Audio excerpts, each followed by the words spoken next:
আমরা আজকে এই যে চ্যাপ্টারটা শুরু করছি এটা সম্ভবত 7 না 7 নম্বর চ্যাপ্টার। তো আজকে আমরা যে চ্যাপ্টারটা শুরু করছি সেটা হচ্ছে চ্যাপ্টার নাম্বার 7। এটি হচ্ছে প্রাণীর গঠনগত অঙ্গ সংস্থান। প্রাণীর গঠনগত অঙ্গ সংস্থান এই চ্যাপ্টারের শেষ অংশটা দিয়ে আমি প্রথমে শুরু করি। প্রথম হচ্ছে এই চ্যাপ্টারের শেষে ব্যাঙের পৌষ্টিকতন্ত্র, রক্ত সংবহনতন্ত্র, স্নায়ুতন্ত্র এবং জননতন্ত্র, ব্যাঙ সম্পর্কিত 4টি বিষয় আছে। আমি শান্তনু স্যার তোমাদের লাইফ সায়েন্সের যে বিষয়টা পড়াচ্ছি তোমরা অনেকে দেখো কিন্তু সাবস্ক্রাইব করো না। পারলে যদি তোমাদের উপকৃত হয়, মনে হয় না এটা লাভবান হচ্ছে, তাহলে তোমরা সাবস্ক্রাইব করবে। আমি আজকে যে বিষয়টা শুরু করব সেটা হচ্ছে কোনো ব্যাঙের পৌষ্টিকতন্ত্র। তার আগে আমি কোনো ব্যাঙের কয়েকটি বৈশিষ্ট্য দিয়ে শুরু করি। কোনো ব্যাঙের এগুলো একটু লিখে নাও। কোনো ব্যাঙ নয়, ব্যাঙের বৈশিষ্ট্য, ব্যাঙের সাধারণ বৈশিষ্ট্য দিয়ে শুরু করি। ব্যাঙের সাধারণ কয়েকটি বৈশিষ্ট্য,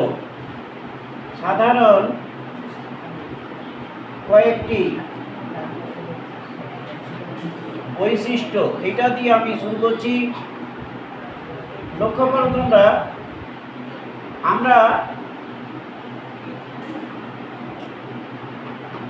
আমরা ছোটবেলা থেকে ব্যাঙ সম্পর্কে কিছু না কিছু জানি এবং বিশেষ কয়েকটি বিষয় যেগুলো আমরা জানি না সেইগুলো সম্বন্ধে আমরা এখানে লিখব।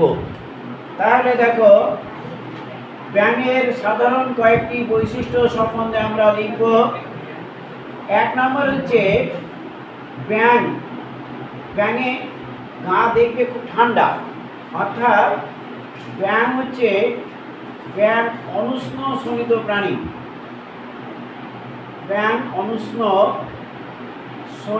প্রাণী।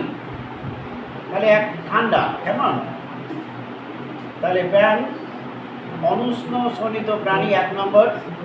2 নম্বর হচ্ছে যে শীতকালে ব্যাঙের রক্ত ঠান্ডা হয়ে যায়। শীতকালে ব্যাঙের রক্ত কেমন হয়? দ্বিতীয় পয়েন্ট আমরা লিখছি। এইগুলো লিখলে তোমাদের অনেক শর্ট কোশ্চেনের মধ্যে এগুলো আছে, সেইগুলো লিখে ফেলতে পারবে। শীতকালে ব্যাঙের রক্ত ঠান্ডা হয়ে যায়, আরও ঠান্ডা হবে, এমনি তো অনুষ্ণ শোণিত প্রাণী, তাহলে রক্ত ঠান্ডা হয়ে এরা কিন্তু নিষ্ক্রিয় অবস্থায় থাকে। তার মানে এদের বিপাকীয় ক্রিয়া মন্দীভূত হয়, অর্থাৎ শীতকালে ব্যাঙের রক্ত ঠান্ডা হয়ে নিষ্ক্রিয় অবস্থায় অবস্থান করে। এই অবস্থাটাকে বলা হয়, একে কি বলে? একে শীত ঘুম বলে।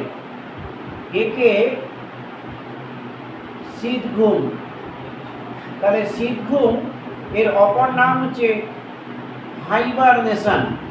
তাহলে এই যে হাইবারনেশন, তাহলে ব্যাঙের ক্ষেত্রে হাইবারনেশন দেখা যায়, একে হাইবারনেশন বলে।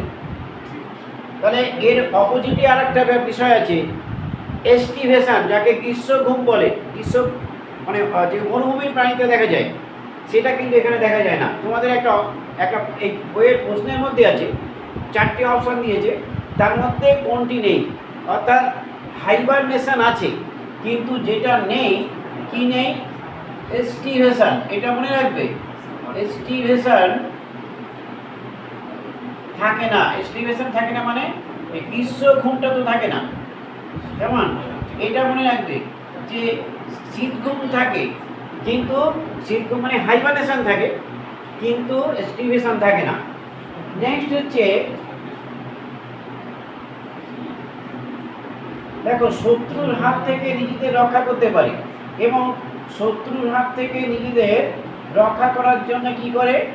শত্রুর হাত থেকে নিজেকে রক্ষা করার জন্য, শত্রুর হাত থেকে নিজেকে রক্ষা করার জন্য, এইগুলো একবার পড়ে নেবে, একবার পড়লেই হবে, খুব সহজ ভাষায় লিখছি।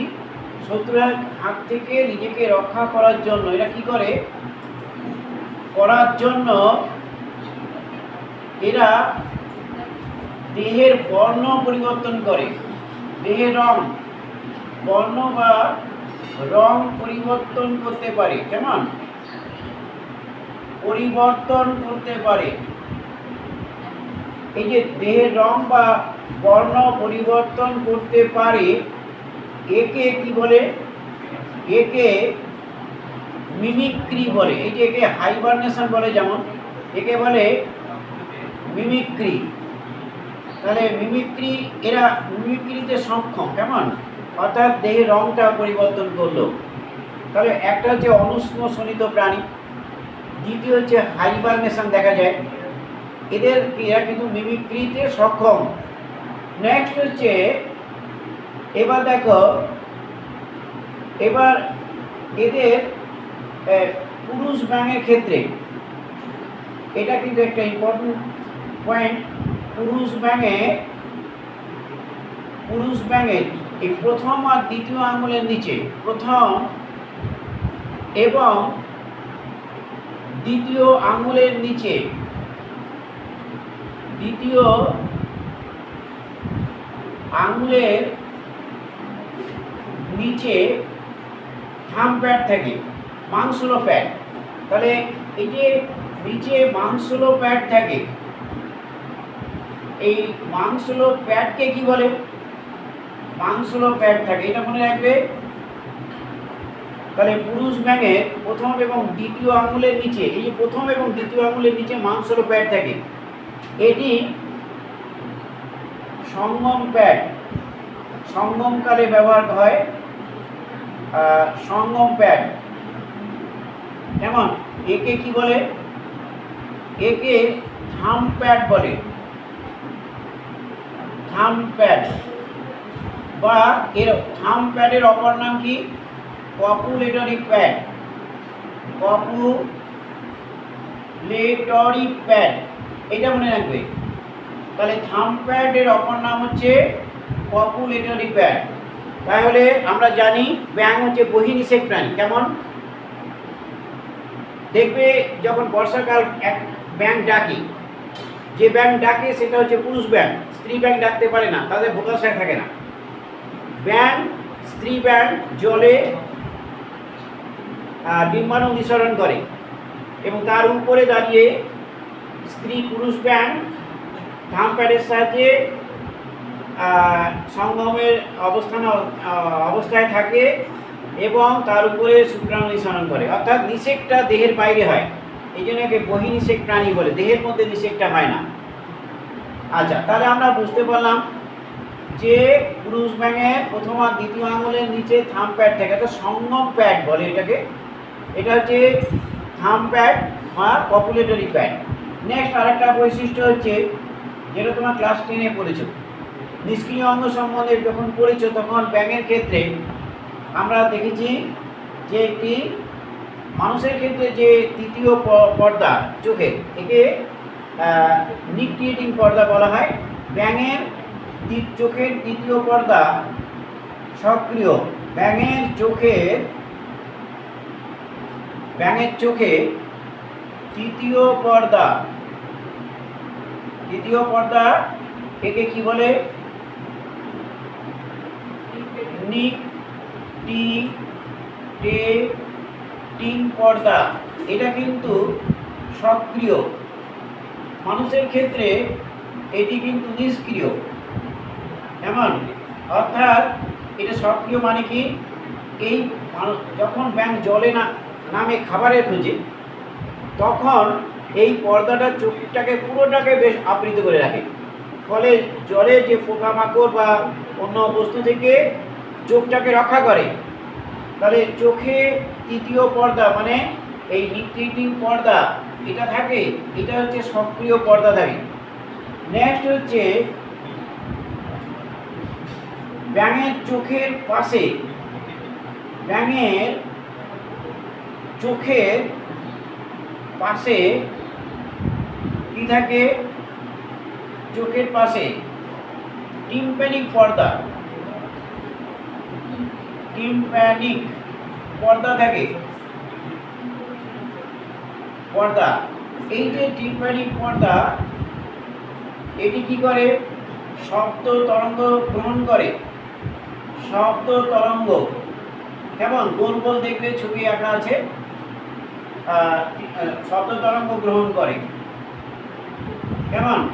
তোমরা ব্যাঙ এঁকেছো নিশ্চয়ই, সেই সময় দেখেছো। আমি একটু দেখিয়ে দেবো, যদিও এটা ব্যাঙের ছবিটা দরকার নেই। তাহলে ব্যাঙের চোখের পাশে টিম্প্যানিক পর্দা থাকে। তাহলে আমরা ব্যাঙ সম্বন্ধে এই যে বৈশিষ্ট্যগুলো দেখলাম, কেমন? তাহলে এই বৈশিষ্ট্যগুলো সাধারণ বৈশিষ্ট্য। অনুষ্ণ শোণিত প্রাণী, হাইবারনেশন বা শীতঘুম থাকে দেখা যায় এরা মিমিক্রি করতে পারে, মিমিক্রিতে সক্ষম। থাম প্যাড মানে সঙ্গম প্যাড থাকে, কপুলেটরি প্যাডও বলা হয়। নিক্লিডিং পর্দা সক্রিয়, টিম্প্যানিক পর্দা থাকে। যেমন ধরো, আমি একটা ব্যাঙের ছবি আঁকলে বুঝতে পারবে।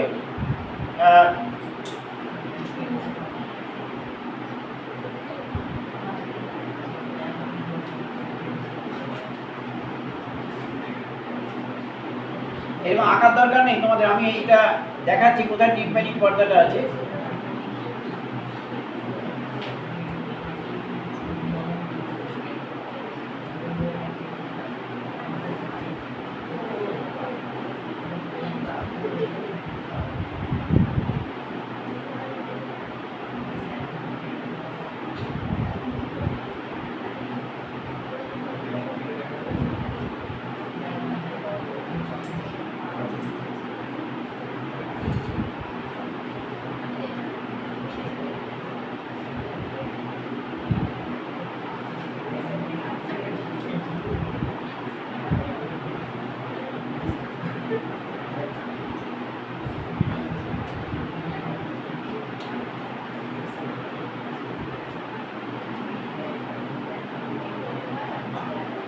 আচ্ছা, যাই হোক, এরকম একটি আছে। এই যে এইখানে একটি গোল অংশ আছে, এইখানে একটা গোল অংশ আছে, এইটা হচ্ছে টিম্প্যানিক পর্দা। এই টিম্প্যানিক পর্দা এটি কিন্তু শব্দ তরঙ্গ গ্রহণ করতে সাহায্য করে।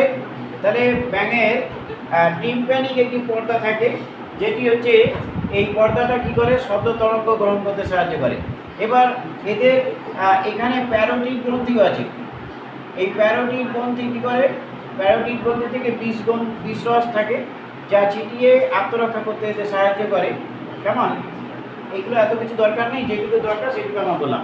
আচ্ছা, এবার আমরা এটা তো আমরা জানলাম। এবার আমরা যেটা জানবো, এটা লেখা হচ্ছে সবার। এবার আমরা যেটা জানবো সেটা হচ্ছে ব্যাঙের পৌষ্টিকতন্ত্র কী কী নিয়ে গঠিত, তারপরে ছবি আঁকবো। তারপরে আমরা খাদ্য পরিপাকের পদ্ধতিটা লিখব। এবার আমরা যেটা জানবো সেটা হচ্ছে ব্যাঙের পৌষ্টিকতন্ত্র কী কী অংশ নিয়ে গঠিত। দেখো, ব্যাঙের পৌষ্টিকতন্ত্র, পরের প্রশ্ন লেখো, ব্যাঙের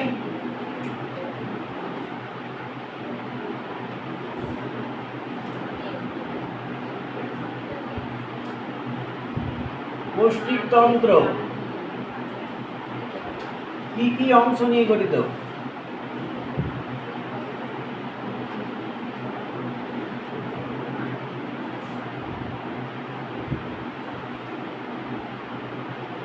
আমরা এটা ছকের মাধ্যমে দেখি। ব্যাঙের পৌষ্টিকতন্ত্র,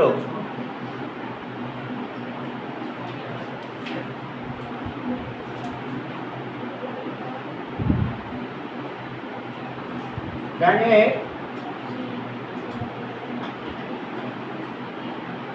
দেখো, ব্যাঙের পৌষ্টিকতন্ত্র কি কি নিয়ে গঠিত। ব্যাঙের পৌষ্টিকতন্ত্র হচ্ছে পৌষ্টিক নালী, দুই ভাগে বিভক্ত। একটা হচ্ছে পৌষ্টিক নালী এবং পরিপাক গ্রন্থি। পৌষ্টিক নালী এবং পরিপাক গ্রন্থি নিয়ে গঠিত। পৌষ্টিক নালীর অংশগুলি কি কি? পৌষ্টিক নালীর অংশগুলি হচ্ছে, প্রথমত হচ্ছে মুখ, তারপরে হচ্ছে মুখ বিবর, প্রথম হচ্ছে মুখ, তারপরে হচ্ছে মুখ বিবর, তারপরে হচ্ছে গ্রাসনালী, তারপরে হচ্ছে গ্রাসনালী, তারপরে হচ্ছে পাকস্থলী, গ্রাসনালী পাকস্থলী, তারপরে হচ্ছে অন্ত্র, পাকস্থলীর পরে হচ্ছে অন্ত্র, এবং তারপরে হচ্ছে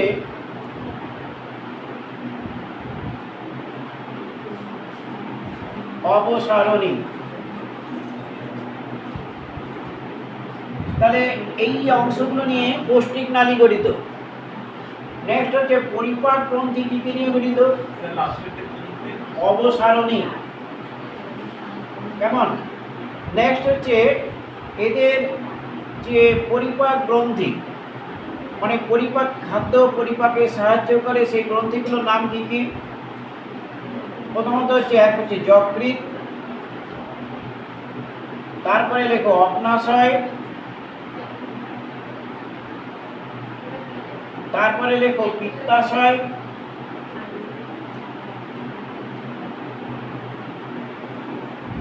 এবং তারপরে লেখো পাক গ্রন্থি, মানে পাকস্থলীর গাত্রের গ্রন্থিকে পাক গ্রন্থি বলে। পাকস্থলীর গাত্রের যে গ্রন্থি একে পাক গ্রন্থি বলে। তোমরা মানুষের ক্ষেত্রে আন্তরিক গ্রন্থিও পেয়েছো, এখানে কিন্তু আন্তরিক গ্রন্থিটা নেই, মনে রাখবে। যেমন মানুষের ক্ষেত্রে যকৃৎ, অগ্নাশয়, পাকস্থলী, তারপরে পিত্তাশয় এবং আন্তরিক গ্রন্থিও আমরা দেখেছি। এখানে কিন্তু আন্তরিক গ্রন্থিটা নেই। তাহলে আমরা এই হচ্ছে ব্যাঙের পৌষ্টিকতন্ত্র হচ্ছে নালী, পৌষ্টিক নালীটা, আর হচ্ছে পরিপাক গ্রন্থি, এইগুলো নিয়ে হচ্ছে পৌষ্টিকতন্ত্র গঠিত। আমরা এইবার কোনো ব্যাঙের ছবি, পৌষ্টিকতন্ত্রের ছবি আঁকবো এবং এর প্রত্যেকটা অংশ সম্বন্ধে দেখব। এই যে যকৃৎ থেকে কী নিঃসৃত হয়, অগ্নাশয় থেকে কী নিঃসৃত হয়, কীভাবে খাদ্য পরিপাক করে, সেটা সম্বন্ধে আমরা জানব। তাহলে এটা মুখস্থ রাখবে যে পৌষ্টিক নালী কী কী অংশ নিয়ে গঠিত। প্রত্যেকে পেন্সিল, রাবার বার করো এবং আমরা পৌষ্টিকতন্ত্রের ছবি আঁকব। এবং ছবিটা আঁকতে পারলে তুমি এর বিষয়টা জানতে পারবে, মনে থাকবে। তোমাদের ছবি হয়তো দেবে না, ছবি দিলেও কোনো একটা অংশ তোমাকে, দুটো অংশ তোমাকে ডিমার্কেশন করতে বলতে পারে, লেবেলিং করতে বলতে পারে, সেইটুকু একটু মনে রাখবে। আমরা এবার ব্যাঙের পৌষ্টিকতন্ত্রের চিত্র, এবার আমরা যে প্রশ্নটা লিখছি সেটা হচ্ছে ব্যাঙের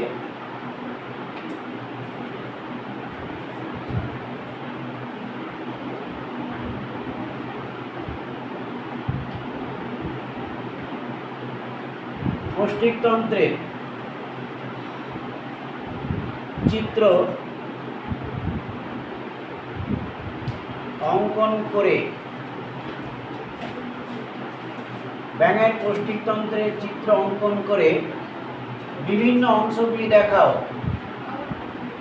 বিভিন্ন অংশগুলি দেখাও। কেমন? আমরা যেমন পারো ছবি তেমন আঁকো, কোনো অসুবিধা নেই, কারণ তোমাকে তো ছবি আঁকতে দেবে না। কিন্তু ছবিটা তুমি একবার দুবার আঁকলে কী হবে, এই অংশগুলো মনে থাকবে। আমরা দেখো কীভাবে আঁকবো, তোমরা প্রত্যেকে প্রশ্নটাকে লিখে নাও। আমি খুব আস্তে আস্তে আঁকছি, তোমরাও চেষ্টা করো। একটু বাঁ পাশে ঘেঁষে আঁকবো, এইদিকে ডান দিকে লেবেলিংগুলো করবো। এর দুটো ত্রিভুজাকার অংশ আঁকছি। এই একটা ত্রিভুজাকার অংশ,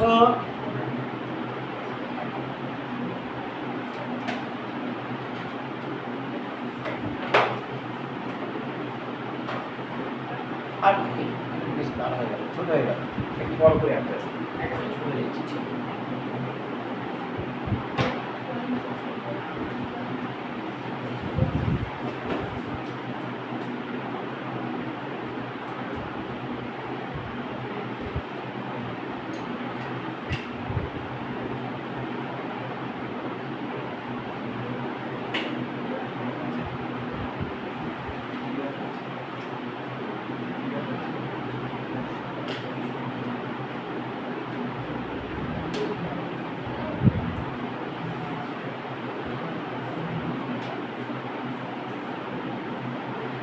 এই যে দুটো পার্ট এঁকেছি,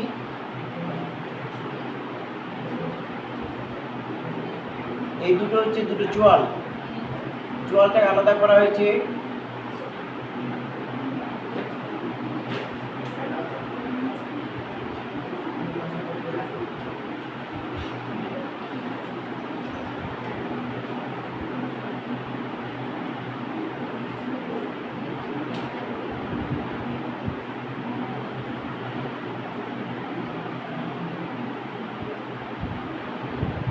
এটা হচ্ছে জিভ, আমরা এখানে একটা জিভ আঁকছি।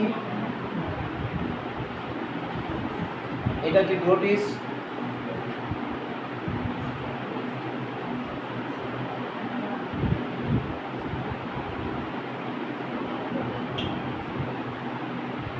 এবার আমরা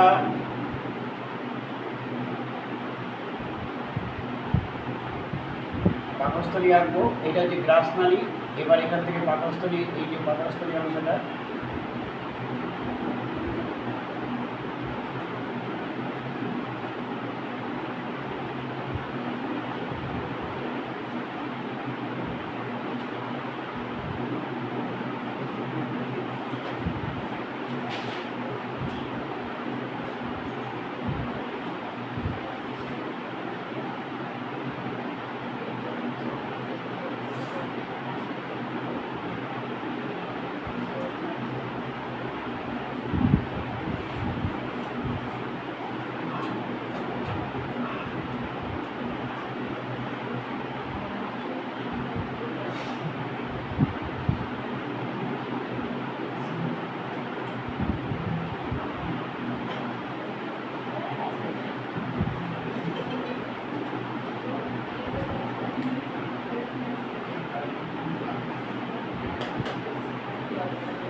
আমরা এঁকেছি এটা প্রথমত হচ্ছে ব্যাঙের পুষ্টিতন্ত্রে যে অংশগুলো দেখাবো সেটা হচ্ছে এটা হচ্ছে জিভ,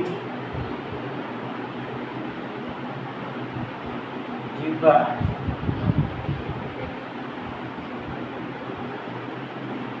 এটা হচ্ছে মুখ্য বিবর, ভেতরটা হচ্ছে এটা হচ্ছে মুখ্য বিবর,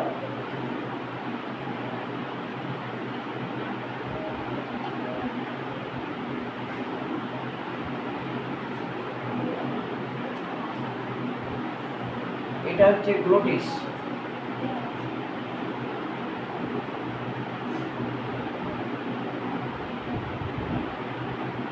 গ্লোটিস, এটা হচ্ছে যকৃৎ, এটা হচ্ছে গ্রাসনালী,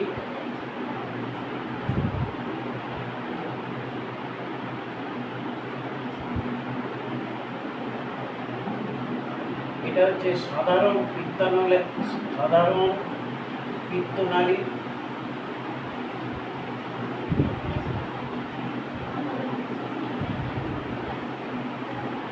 এটা হচ্ছে পিত্তাশয়,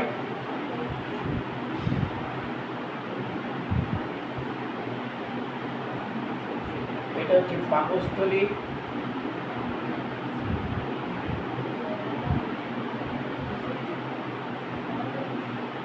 এটা হচ্ছে অগ্নাশয়,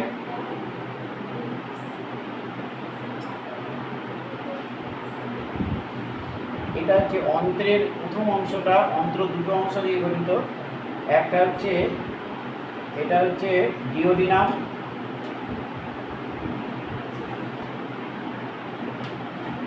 আর একটা অংশ হচ্ছে এই অংশটাকে বলে ইলিয়াম। এই দুটো অংশ নিয়ে গঠিত ডিওডিনাম এবং ইলিয়াম, এই দুটো অংশ হচ্ছে অন্ত্রের অংশ, অন্ত্র তিনটি অংশ নিয়ে গঠিত ডিওডিনাম এবং ইলিয়াম। এই প্রথম অংশটাকে বলা হয় মলাশয়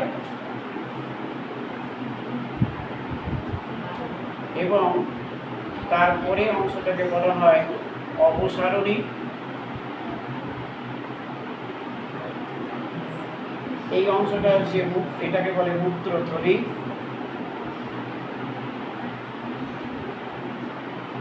এটা হচ্ছে অপসারণী ছিদ্র।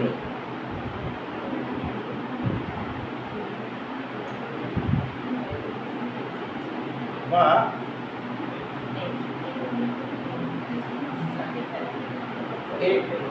বলে। এই হচ্ছে ব্যাঙের পৌষ্টিকতন্ত্র।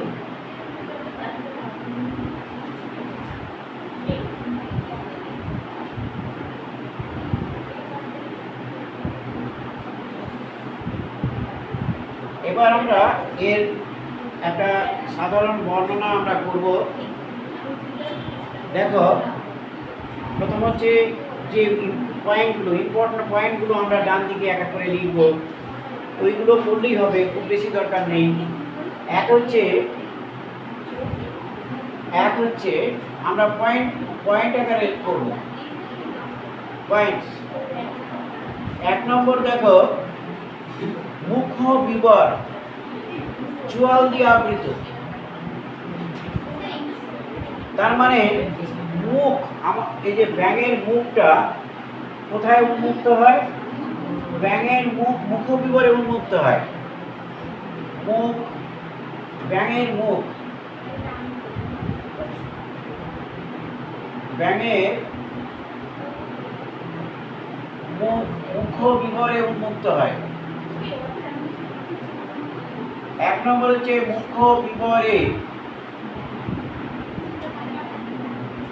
উন্মুক্ত হয়। 1 নম্বর লেখো, মুখ কোথায় উন্মুক্ত হয়? মুখ্য বিবরে। 2 নম্বর হচ্ছে মুখ্য বিবর চোয়াল দিয়ে আবৃত। মুখ্য বিবর কি দিয়ে আবৃত? চোয়াল। চোয়াল দ্বারা আবৃত। মুখবিবর চোয়াল দ্বারা আবৃত। এটা কেন চোয়াল তো সবাই থাকে, কেন লিখলাম? কারণ হচ্ছে নিচের চোয়ালে মেঝেতে জীবের অগ্রভাগ যুক্ত থাকে। নিচের চোয়ালের, এটা কিন্তু ইম্পর্টেন্ট কথা, নিচের চোয়ালের মেঝেতে, নিচের চোয়ালের মেঝেতে কি থাকে? জীবের সামনের দিকটা আটকানো থাকে। মেঝেতে জীবের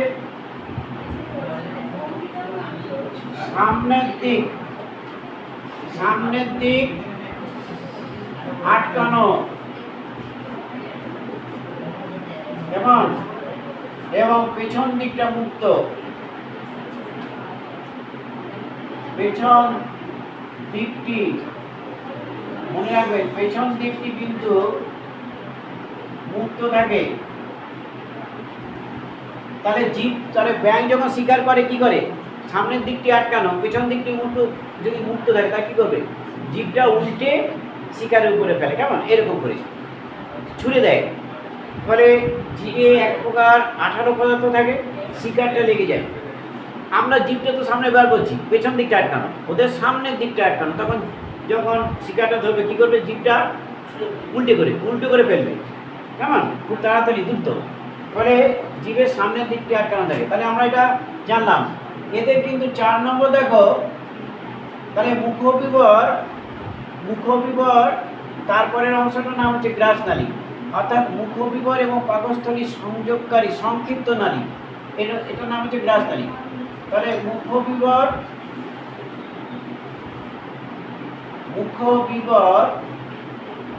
এবং পাকস্থলী সংযোগকারী নালী, পাকস্থলীর সংযোগকারী এই নালীটাই হচ্ছে, নালীকে কি বলে? নালীকে গ্রাসনালী বলে। তাহলে গ্রাসনালী সম্বন্ধে আমরা জানলাম। এবার 5 নম্বর হচ্ছে গ্রাসনালীর পরে হচ্ছে পাকস্থলী। তাহলে গ্রাসনালী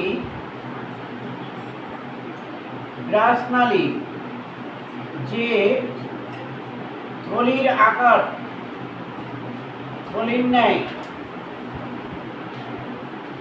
প্রকোষ্ঠে উন্মুক্ত হয়, থলির ন্যায় প্রকোষ্ঠে উন্মুক্ত হয়, তাকে কি বলে? তাকে পাকস্থলী বলে। তাই পাকস্থলীটা জানলাম। নেক্সট হচ্ছে অন্ত্র। দেখো পাকস্থলীর পরে অন্ত্র, ডিওডিনাম এবং ইলিয়াম এই নামে 2টি অংশে বিভক্ত। তাহলে পাকস্থলীর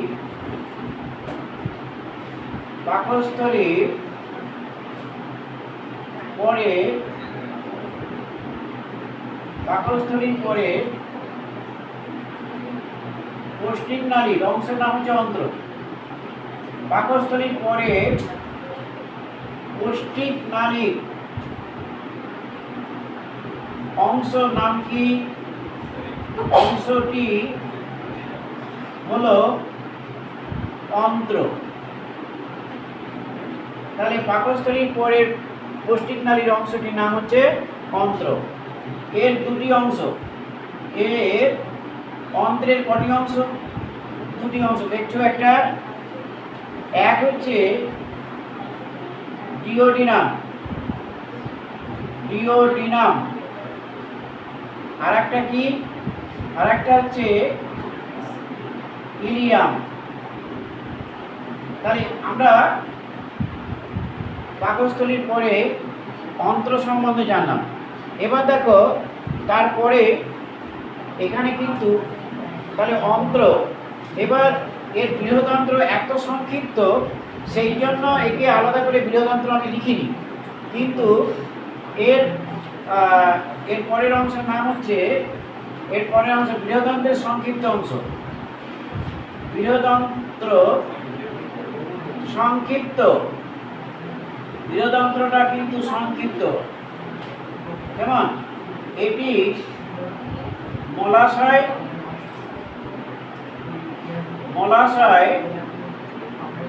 এবং অপসারণী নিয়ে গঠিত। তাহলে আমরা জানলাম, এবং এই অপসারণী ছিদ্রের মাধ্যমে উন্মুক্ত হয়। শেষ পয়েন্টে আমরা লিখছি অপসারণী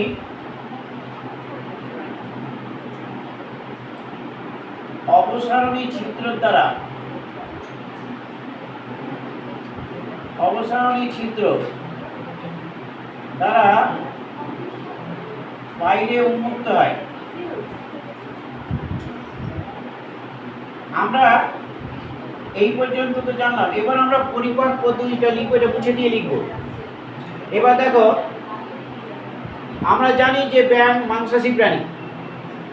মাংসাশী প্রাণী মুখবিবর থেকে খাদ্য গৃহীত হলো এবং এই খাদ্য পাকস্থলীতে আসে। পাকস্থলীতে পাক গ্রন্থির মাধ্যমে আমরা শুধু এখানে, এবার আমরা এটা মুছে দিলে এবার আমরা যেটা জানবো, পরিপাক কিভাবে এরা পরিপাক করে সেটা জানবো। এবার পরিপাক পদ্ধতিটা আমরা এখানে লিখে দিয়ে এটা কমপ্লিট করব। এবার আমরা যেটা জানবো সেটা হচ্ছে ব্যাঙের খাদ্য পরিপাক। ব্যাঙের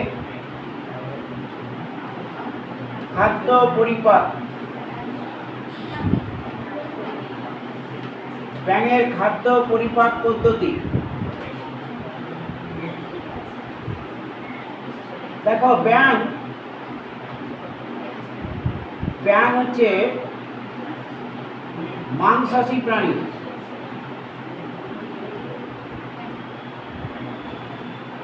ব্যাঙ মাংসাশী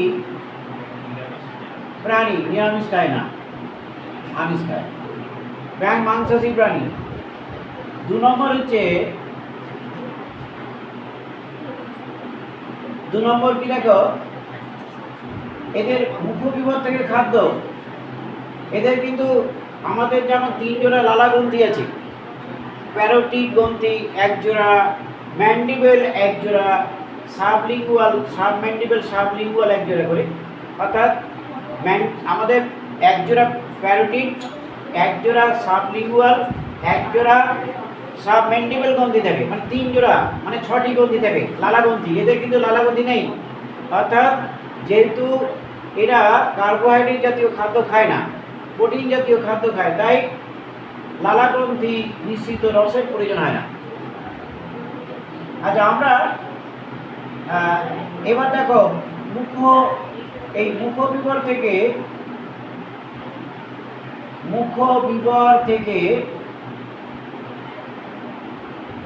খাদ্য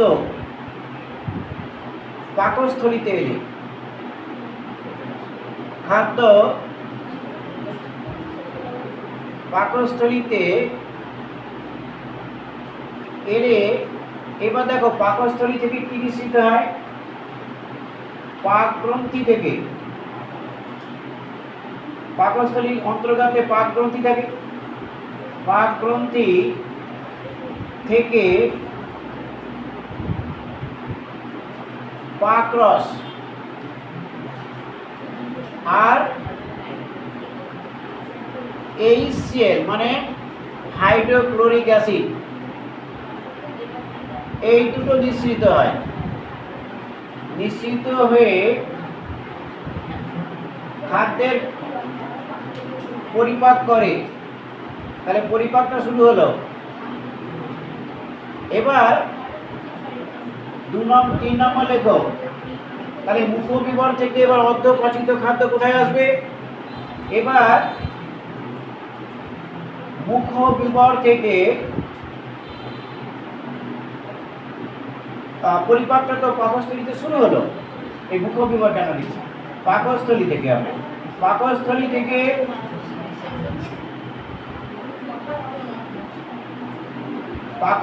থেকে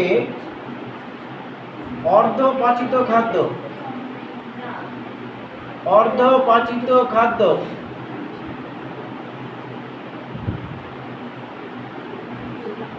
কোথায় আছে?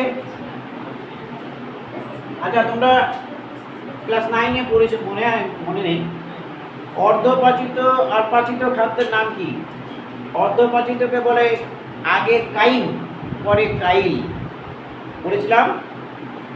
পাকস্থলীতে যেটা অর্ধপাচিত হয় তাকে বলে কাইম, ল হচ্ছে পরে, আগে কাইম পরে কাইল।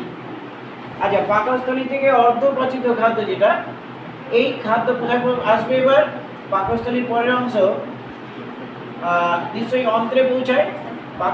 পাকস্থলী থেকে অর্ধপাচিত খাদ্য ডিওডিনাম, অন্ত্রের প্রথম অংশের নাম ডিওডিনাম, ডিওডিনামে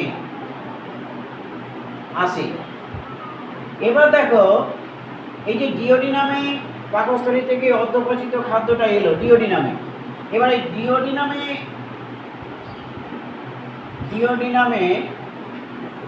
এই অগ্নাশয় থেকে অগ্নাশয় রস, ডিওডিনামে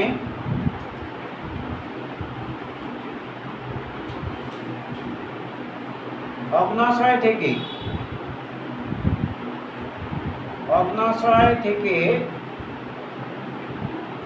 অগ্নাশয় রস, কেমন? আর পিত্ত থেকে মানে পিত্তাশয় থেকে পিত্তরস। এই যে দুটো, এই তাহলে ডিওডিনামে যখন খাদ্যটা এলো, এখানেই হচ্ছে খাদ্যের সম্পূর্ণ পরিপাক হয়।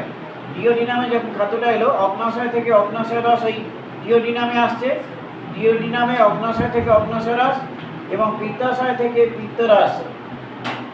এটা যথাক্রমে দেখো, এই অগ্নাশয় রস দিয়ে কি অগ্নাশয় রস দিয়ে প্রোটিন আর কার্বোহাইড্রেট, প্রোটিন আর যে শর্করা খাবারটা থাকে, প্রোটিন ও শর্করা, কেমন? শর্করা খাদ্য। এবং এই পিত্তরস দিয়ে, পিত্তরসের সাহায্যে মানে পিত্তাশয় থেকে যে পিত্তরস নির্গত হলো, সেটির সাহায্যে কি হয়? ফ্যাট বা লিপিড,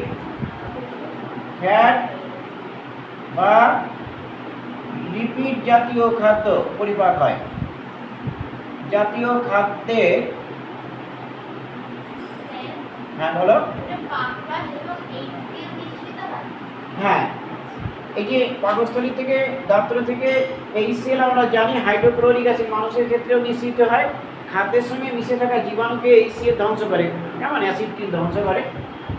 এবং ওদের ক্ষেত্রে তো যেহেতু পোকামাকড় খায়, কি আর ওদের নষ্ট করবে, কিন্তু পরিপাকে অংশগ্রহণ করে ফাঁকরস এবং HCl। খাদ্য পরিপাকটা শুরু হয় ওদের পাকস্থলী থেকে, এবং তারপরে এই অর্ধপাচিত খাদ্য পাকস্থলী থেকে অন্ত্রে চলে আসে। অন্ত্রে মানে প্রথমে ডিওডিনামে এলো।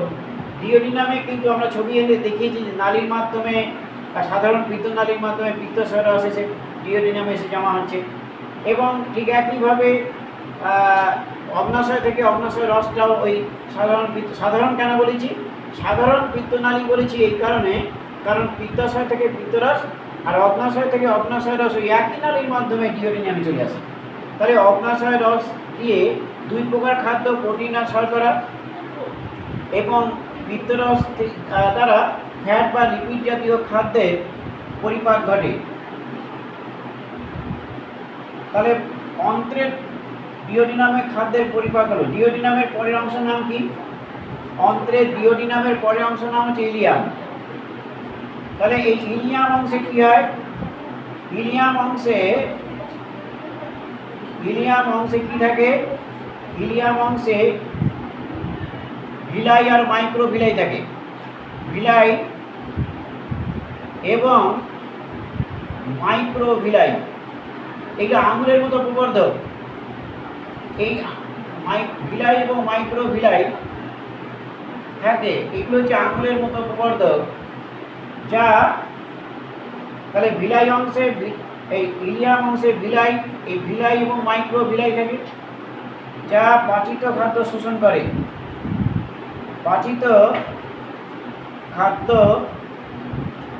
শোষণ করে। তাহলে পাচিত খাদ্য কে শোষণ করে? না, ভিলাই আর মাইক্রোভিলাই। আমরা মানুষের ক্ষেত্রেও দেখেছি, মানুষের অন্ত্রে অর্থাৎ ক্ষুদ্রান্ত্রের অন্তর্গাত্রে যে আঙুলের মতো প্রবর্তক থাকে তাকে ভিলাই বলে, ভিল্লি বলে, কেমন, এবং অসংখ্য ভিল্লিকে একত্রে ভিলাই বলে। তাহলে এইগুলো কী করে? পাচিত খাদ্য শোষণ করে রক্তে মিশিয়ে দেয় এবং রক্তের মাধ্যমে কলাকোষে পৌঁছায়। এদেরও তাই ভিলাই এবং মাইক্রোভিলাই থেকে, মাইক্রো মানে খুব ক্ষুদ্র, এগুলো আরও ছোট, এই পাচিত খাদ্য শোষণ করে। তাহলে শোষণ করার পর তো রক্ত মিশে গেল। এবার কি? এবার দেখো অপাচ্য, খাদ্যের যে অপাচ্য অংশটা থাকবে, খাদ্যের অপাচ্য অংশটা কী হবে? তাহলে এবার হচ্ছে অপাচ্য অংশ যেটা পরিপাক হয়নি, খাদ্যের অপাচ্য অংশ মলাশয়ে সাময়িকভাবে জমা থাকে, মলাশয়ে সাময়িকভাবে জমা থাকে, সাময়িকভাবে জমা থাকে এবং তারপর কোথায় আসে? মলাশয়ের পরে ছবিতে দেখবে, মলাশয়ের পরে অংশের নাম কি? তারপর অপসারণীতে আসে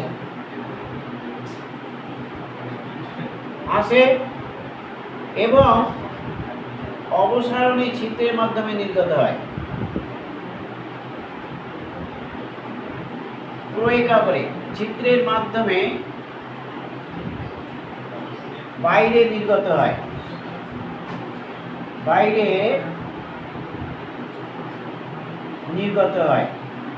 তাহলে এই হচ্ছে ব্যাঙের পৌষ্টিক, কোনো ব্যাঙের বা এরপরে রানা টাইগ্রিন আছে, এটা সোনা ব্যাঙ, যে কোনো ব্যাঙের পৌষ্টিকতন্ত্র এটা পড়লেই বুঝতে পারবো আমরা যে ব্যাঙের যে পৌষ্টিকতন্ত্রের বর্ণনা আমরা দিলাম এবং পরিপাক পদ্ধতিও আমরা লিখলাম। যেহেতু ব্যাঙ মাংসাশী প্রাণী, মাংসাশী প্রাণী হলেও তার সেগুলোর মধ্যে কার্বোহাইড্রেট মানে শর্করা তো থাকবে, প্রোটিন থাকবে, ফ্যাট থাকবে, সমস্ত খাদ্য এর মধ্যে থাকে। তাহলে সব খাদ্য পরিপাকটা কোথায় হবে? ডিওডিনাম অংশে হয়। ছবিটা দেখবেন যে ডিওডিনাম অংশে একটা সাধারণ পিত্তনালীর মাধ্যমে যকৃৎ থেকে পিত্তরস এবং অগ্ন্যাশয় থেকে অগ্ন্যাশয় রস এসে পৌঁছায় এবং এই দুই প্রকার রস তিন প্রকার খাদ্যের পরিপাক ঘটায়। পরিপাক হয়ে যাওয়া খাদ্য ডিওডিনাম থেকে যখন ইলিয়াম অংশে পৌঁছায়, ইলিয়াম অংশের অন্তর্গাত্রে যে আঙুলের মতো প্রবর্তক থাকে সেগুলো বড় এবং খুব ছোট হয়। এই জন্যে দুই রকম নাম দিয়েছি, যে ভিলাই নাম আছে, ভিলাই এবং মাইক্রোভিলাই। এগুলো পাচিত খাদ্য শোষণ করে আর অপচ্য অংশটা মলাশয়ে অল্প সময়ের জন্য জমা থাকে এবং তারপরে অপসারণের ছিদ্রের মাধ্যমে বাইরে নির্গত হয়ে যায়। তাহলে ব্যাঙের পৌষ্টিকতন্ত্রের বর্ণনা আমরা জানলাম। আজকে আমরা ব্যাঙের সংবহনতন্ত্র, দুটো ছবি আছে হৃৎপিণ্ডের, এবং এই ছবিগুলো আমরা দেখব যে ব্যাঙের সংবহনতন্ত্র। তোমাদের এই বইয়ে লসিকাতন্ত্র নেই, কিন্তু অন্য বইয়ে লসিকাতন্ত্র আছে। আমি লসিকাতন্ত্রটা পড়িয়ে দেব, কারণ যারা নিট সম্বন্ধে পরীক্ষা দেবে বা আগামী দিনে সেটা তারা কভার করতে পারবে। তোমাদের এই মানে বোর্ডের বইয়ে লসিকাতন্ত্রটা নেই। আমরা এটা মুছে দেবো, কেমন? আচ্ছা, যারা নিট পরীক্ষা দেবে না তাদের লসিকাতন্ত্র সম্বন্ধে খুব বেশি জানা দরকার নেই, লিখে রাখতে পারো, করে রাখবে। আচ্ছা, তোমাদের এখন যে বই, নতুন বই কিনেছো তো, দেখো তো রক্ত সংবহনতন্ত্রের সঙ্গে লসিকাতন্ত্রটা এই বইতে দিয়েছে কিনা একটু দেখে নাও। ওই বইতে না, ওই বইতে থাকবে না, দেখো তাও আছে কিনা তোমাদের বইতে আছে। লসিকাতন্ত্র নেই, তাহলে লসিকাতন্ত্র যদি না থাকে তাহলে আর পড়াবো না, কেমন? হ্যাঁ, সংবহনে লসিকাতন্ত্র নেই। আচ্ছা, তাহলে লসিকাতন্ত্র আমি পড়াচ্ছি না। আচ্ছা, তাহলে লসিকাতন্ত্র আমি পড়াবো না, ঠিক আছে? লসিকাতন্ত্র আমি পড়াবো না। যদি তোমাদের প্রয়োজন হয় তোমরা বলবে, তাহলে আমি পড়িয়ে দেবো। আচ্ছা, আমরা আজকে যে বিষয়টা পড়াবো সেটা হচ্ছে রক্ত সংবহনতন্ত্র এবং রক্ত সংবহনতন্ত্রের গতিপথ, কীভাবে রক্ত সংবহিত হয়। এবং কোন কোন, আমি খুব ছকের মাধ্যমে লিখে দেবো। এই ছকটা দেখলে দুটি প্রকোষ্ঠের মাধ্যমে কোথায় কোথায় কোন কপাটিকাগুলো আছে, যেগুলো সম্বন্ধে খুব ইম্পর্টেন্ট প্রশ্ন দেয়, এই কপাটিকাগুলো মনে রাখার জন্য সহজ উপায় ছকটা আমরা দেখিয়ে দেবো। সেটাও তোমরা একটু মাইনর বাড়িতে বসে দেখলে তোমরা মনে থাকবে। তাহলে প্রথমে আমরা শুরু করি ব্যাঙের সংবহনতন্ত্র। তাহলে এখানে আমি সংবহনতন্ত্র বলছি না, কারণ সংবহনতন্ত্র বললে রক্ত সংবহনতন্ত্র এবং লসিকাতন্ত্রকে দুটোকেই বোঝায়। যেহেতু লসিকাতন্ত্র আমাদের নেই, সেই জন্যে আমি ব্যাঙের রক্ত সংবহনতন্ত্র আমার লিখব। ব্যাঙের রক্ত সংবহনতন্ত্র।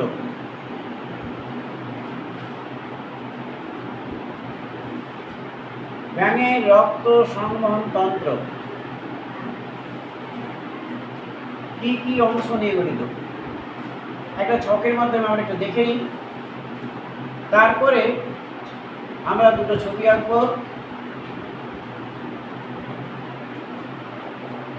ব্যাঙের রক্ত সংবহনতন্ত্র লেখা হয়ে গেছে প্রত্যেকে? আচ্ছা,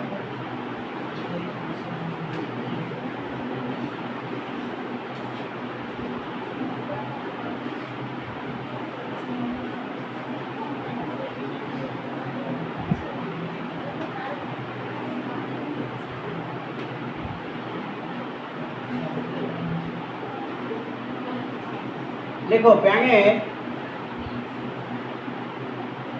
রক্ত সংবহন তন্ত্র।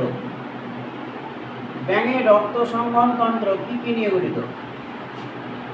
ব্যাঙের রক্ত সংবহন তন্ত্র রক্ত,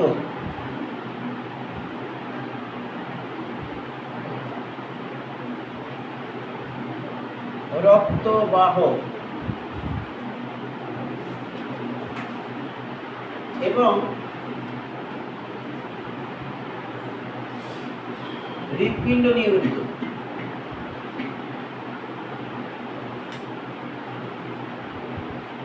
ব্যাঙের রক্ত সংবহনতন্ত্র রক্ত, রক্তবাহ এবং হৃৎপিণ্ড নিয়ে গঠিত। দেখো ব্যাঙের রক্ত রং কেমন? ব্যাঙের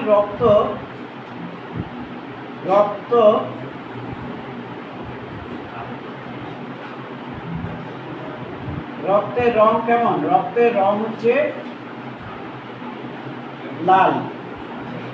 কেমন? হিমোগ্লোবিন যুক্ত। হিমোগ্লোবিন যুক্ত। তাহলে হিমোগ্লোবিন থাকে কেমন? হিমোগ্লোবিন যুক্ত। 2 নম্বর হচ্ছে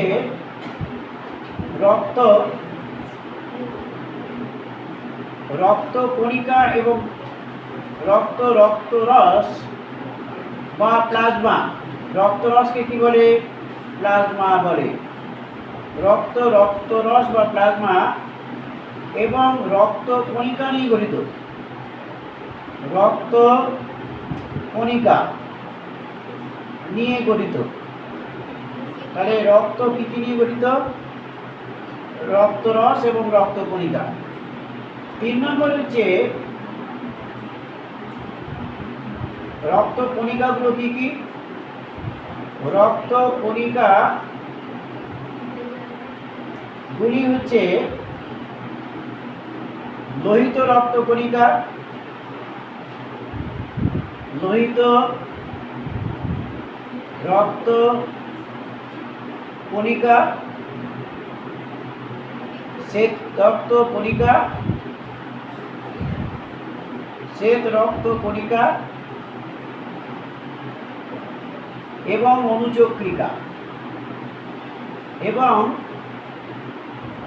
অনুচক্রিকা। যেটা ইম্পর্টেন্ট বিষয় সেটা হচ্ছে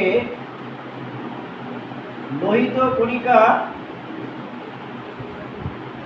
নিউক্লিয়াস যুক্ত। এইটা ইম্পর্টেন্ট। লোহিত কণিকা কিন্তু আমাদের ক্ষেত্রে নিউক্লিয়াসবিহীন, এদের কিন্তু নিউক্লিয়াস যুক্ত। এটা কিন্তু ইম্পর্টেন্ট কথা। যে ব্যাঙের লোহিত কণিকা নিউক্লিয়াস যুক্ত। তাহলে রক্ত সম্বন্ধে আমরা জানলাম। রক্তবাহ, দেখো রক্তবাহ এটা কি? রক্তবাহ হচ্ছে 3 রকম আর্চ নিয়ে গঠিত। এক হচ্ছে করোটিড, একটু মনে রাখবে, করোটিড আর্চ। নেক্সট হচ্ছে সিস্টেমিক আর্চ,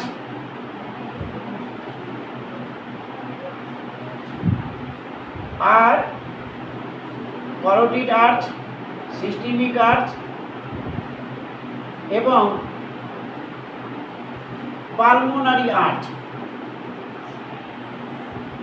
আমরা ছবিতে দেখব এগুলো পালমোনারি আর্চ। তাহলে করোটিড আর্চ, সিস্টেমিক আর্চ এবং পালমোনারি আর্চ নিয়ে ধমনীতন্ত্র গঠিত। ধমনীতন্ত্র, এই ধমনীতন্ত্র 2 নম্বর হচ্ছে ধমনী কিসে গিয়ে শেষ হবে? ধমনী জালকে শেষ হয়। জালকে, ধমনী কিসে শেষ হয়? জালকে।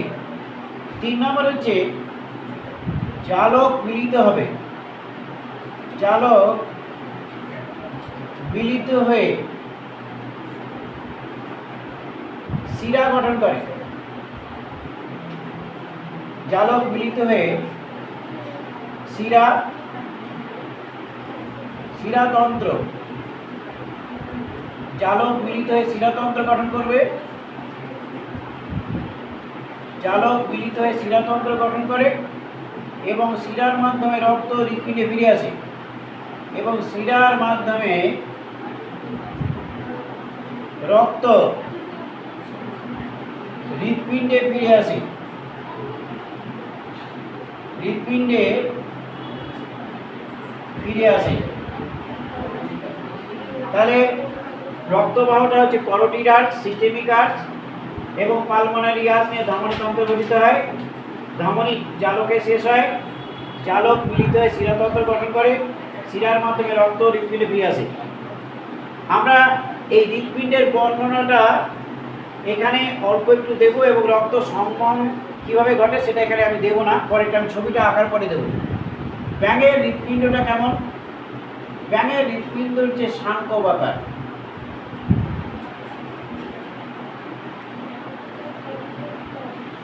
শাঙ্কবাকার, পেরিকার্ডিয়াম পর্দা দিয়ে আবৃত। পেরিকার্ডিয়াম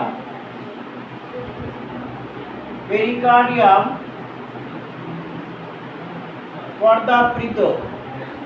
তাহলে শাঙ্কবাকার, পেরিকার্ডিয়াম পর্দাবৃত। এবার দেখো ব্যাঙের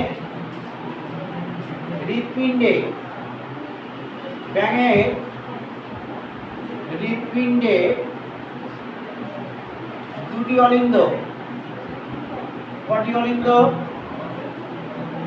দুটি অলিন্দ। একটি নিলয়। দুটি অলিন্দ থাকে, একটি নিলয় থাকে। দুটি অলিন্দ, একটি নিলয় নিয়ে গঠিত। দুটি অলিন্দ এবং একটি নিলয় নিয়ে গঠিত। দেখো এই যে ডান অলিন্দ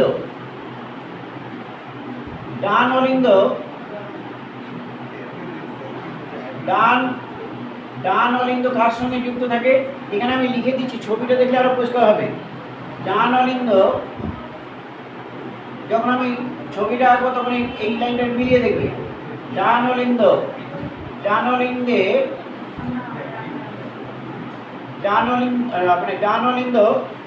সাইনাস ভেনোসাসের সঙ্গে যুক্ত থাকে। ডান অলিন্দ কার সঙ্গে যুক্ত থাকে? সাইনাস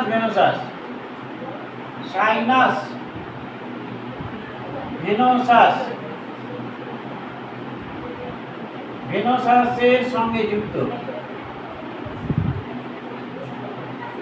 ডান অলিন্দ সাইনাস ভেনোসাসের সঙ্গে যুক্ত। অর্থাৎ সাইনাস ভেনোসাস হচ্ছে অগ্রমহাশিরা, দুটো অগ্রমহাশিরা এবং পশ্চাৎ মহাশিরা দিয়ে তৈরি। সাইনাস ভেনোসাসটা কি দিয়ে তৈরি? এটা লাইনটা লিখে রাখো। সাইনাস ভেনোসাস, সাইনাস, এই সাইনাস ভেনোসাস দুটি অগ্রমহাশিরা, দুটি অগ্রমহাশিরা, এই অগ্রমহাশিরা তোমাদের বইয়ে কিন্তু অগ্রমহাশিরা বাংলায় লেখা নেই। অগ্রমহাশিরার নাম কি? অগ্রমহাশিরার নাম হচ্ছে অ্যান্টেরিয়ার। অ্যান্টেরিয়ার, এটাও মনে রাখবে। অ্যান্টেরিয়ার, অগ্রমহাশিরার নাম হচ্ছে anterior vena CAVA. Vena CAVA তুমি দেখবে ছবিতে, বইয়ের ছবিতে আছে অ্যান্টেরিয়ার ভেনা কাভা। দুপাশে একদিকে লেখা আছে, দুই দিকে দুটো হবে। তাহলে সাইনাস ভেনোসাস দুটি অগ্রমহাশিরা মানে অ্যান্টেরিয়ার ভেনা কাভা, এবং একটি পশ্চাৎ মহাশিরা, এবং একটি পশ্চাৎ মহাশিরার নাম কি? এই পশ্চাৎ মহাশিরা একে বলে posterior vena CAVA. Posterior vena CAVA, vena CAVA. এই তাহলে সাইনাস ভেনোসাস দুটি অগ্রমহাশিরা এবং দুটি পশ্চাৎ মহাশিরা নিয়ে গঠিত। তোমরা মানুষের ক্ষেত্রে দেখেছো অগ্রমহাশিরা থেকে দেহের উপরিভাগ থেকে রক্ত ডান অলিন্দে আসে, পশ্চাৎ মহাশিরা দিয়েও ডান অলিন্দে নিচের ভাগ থেকে, দেহের নিচের ভাগ থেকে রক্ত আসে। যখন মানুষের হৃৎপিণ্ড এঁকেছিলাম, এখানে দুটি অগ্রমহাশিরা এবং পশ্চাৎ মহাশিরা দিয়ে আলাদা একটা প্রকোষ্ঠ তৈরি হয়েছে, যার নাম হচ্ছে সাইনাস ভেনোসাস। তাহলে সাইনাস ভেনোসাস যে প্রকোষ্ঠ, একটা সেই ত্রিকোণাকৃতি একটা প্রকোষ্ঠ, তাতে এই দুটি মহাশিরা আছে। অর্থাৎ মহাশিরা দিয়ে দেহের বিভিন্ন জায়গা থেকে কার্বন ডাইঅক্সাইড যুক্ত রক্ত মানে দূষিত রক্ত এখানে আসে, এবং এখান থেকে এই দূষিত রক্ত ডান অলিন্দের মধ্যে প্রবেশ করে। তাহলে ডান অলিন্দে যে রক্তটা আসে সেটা হচ্ছে দূষিত রক্ত, কেমন? অগ্রমহাশিরা পশ্চাৎ মহাশিরা দিয়ে। তাহলে বাম অলিন্দ থেকে কোথা থেকে রক্ত আসে? বাম অলিন্দে, মনে রাখবে, এই বাম অলিন্দে কোথা থেকে রক্ত আসে? বাম অলিন্দে বাম অলিন্দ ফুসফুস শিরার সঙ্গে যুক্ত। বাম অলিন্দ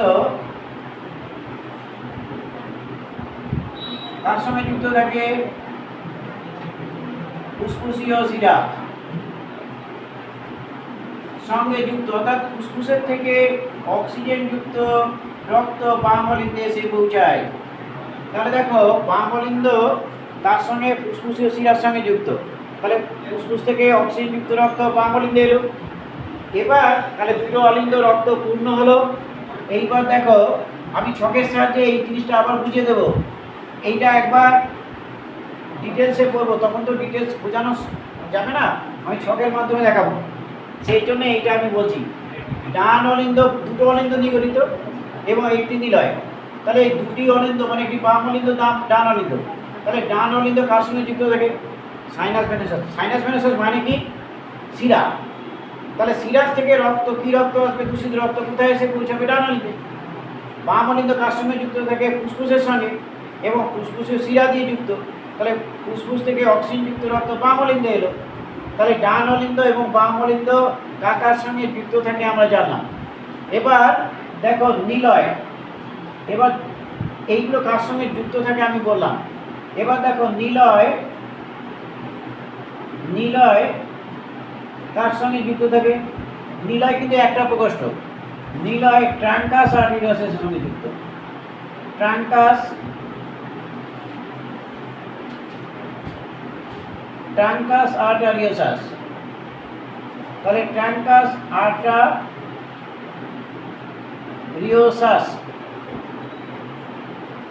এর সঙ্গে যুক্ত। তাহলে নিলয় ট্রাঙ্কাস আর্টেরিয়াসের সঙ্গে যুক্ত থাকে। তাহলে নিলয় ট্রাঙ্কাস আর্টেরিয়াস, তাহলে নিলয় থেকে রক্ত কোথায় যাবে? ট্রাঙ্কাসে যাবে। এবার দেখো ট্রাঙ্কাস কিন্তু এবার বিভক্ত হয়। ট্রাঙ্কাস দুটি অসম প্রকোষ্ঠে বিভক্ত হয়। দুটি অসম প্রকোষ্ঠে বিভক্ত হলো, প্রকোষ্ঠে বিভক্ত হয়। এগুলির নাম কি? এগুলি হলো এই যে দুটি অসম প্রকোষ্ঠে বিভক্ত হয়, এগুলির নাম এক হচ্ছে কোনাস আর্টারিওসাস, এক হচ্ছে কোনাস আর্টারিওসাস, কোনাস আর্টারিওসাস। আরেকটির নাম কি? আরেকটির নাম হচ্ছে বালবস, বালবস আর্টারিওসাস, আর্টারিওসাস। এটি এই তিনটি আর্চ বললাম না, এটি তিনটি আর্চ নিয়ে গঠিত, তিনটি আর্চ নিয়ে, তিনটি আর্চে বিভক্ত, আর্চে বিভক্ত লিখ, তিনটি আর্চে বিভক্ত। এগুলো কি কি? এগুলো এক নম্বর হচ্ছে করোটিড আর্চ, রক্তবাহের মধ্যে বর্ণনা লিখেছিলাম আমি। একটা হচ্ছে করোটিড আর্চ, একটা হচ্ছে সিস্টেমিক আর্চ। তোমাকে দিতে পারে কটি আর্চ আছে, তাহলে সংখ্যা হচ্ছে কিন্তু তিনটি। আরেকটি হচ্ছে পালমোনারি আর্চ। তাহলে তিনটে আর্চ থাকে। আমরা এই যে বর্ণনাটা দিলাম, এবার আর বর্ণনা লিখবো না, আমরা ওটা ছক লিখবো, আগে দুটো ছবি আঁকবো। তোমরা তাহলে লিখে নাও। ব্যাঙের হৃৎপিণ্ড দেখতে কেমন? শঙ্খবাকার। যে পর্দা দিয়ে আবৃত থাকে তার নাম হচ্ছে পেরিকার্ডিয়াম। দুটি অলিন্দ থাকে, একটি নিলয় থাকে। ডান অলিন্দ কার সঙ্গে যুক্ত থাকে? নাম শিরার সঙ্গে যুক্ত থাকে। এই শিরাটার নাম কি? অগ্র মহাশিরা, পশ্চাৎ মহাশিরা। এই শিরা দিয়ে একটা প্রকোষ্ঠ তৈরি হয়েছে, তার নাম কি? সাইনাস ভেনাসাস। অ্যাকচুয়ালি ডান অলিন্দ সাইনাস ভেনাসাসের সঙ্গে যুক্ত থাকে। সাইনাস ভেনাসাস হচ্ছে দুটি অগ্র মহাশিরা, দুটো পশ্চাৎ মহাশিরা, তার থেকে রক্তটা আসে। শিরার থেকে রক্ত আসলে সেই রক্তটা নিশ্চয়ই দূষিত রক্ত হবে। তার মানে কি? এই যে এখানে এই যে সাইনাস ভেনাসাস অগ্র মহাশিরা পশ্চাৎ মহাশিরা নিয়ে গঠিত, তাহলে এখান থেকে যে রক্তটা আসে নিশ্চয়ই এটা দূষিত রক্ত। এইখান থেকে যে রক্তটা আসবে সেটা নিশ্চয়ই দূষিত রক্ত হবে। এবার দেখো বাম অলিন্দ ফুসফুসের শিরা দিয়ে যুক্ত, এখান থেকে যে রক্তটা আসবে সেটা নিশ্চয়ই অক্সিজেন যুক্ত রক্ত হবে। এই অক্সিজেন যুক্ত রক্ত। এবার দেখো এই যে ডান অলিন্দ বাম অলিন্দ নিলয়, একটা তো নিলয়, তাহলে নিলয়ে যখন আসছে, নিলয়ে দুই প্রকার রক্তের সংমিশ্রণ ঘটছে এবং নিলয় থেকে ট্রাঙ্কাস আর্টেরিয়াসে যাচ্ছে। ট্রাঙ্কাস দুভাগে বিভক্ত হচ্ছে এবং একটার নাম হচ্ছে কোনাস আর্টেরিয়াসাস, একটার নাম হচ্ছে বালবাস আর্টেরিয়াসাস।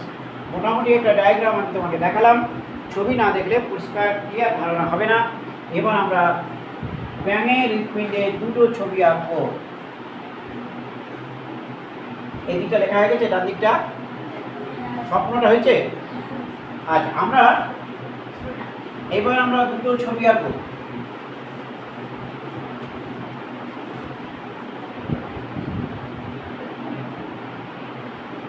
ব্যাঙের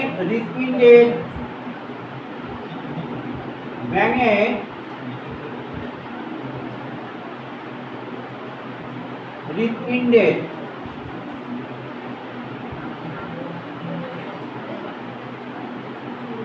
বহির্গঠন, একটা হচ্ছে বহির্গঠন এবং অন্তর্গঠন।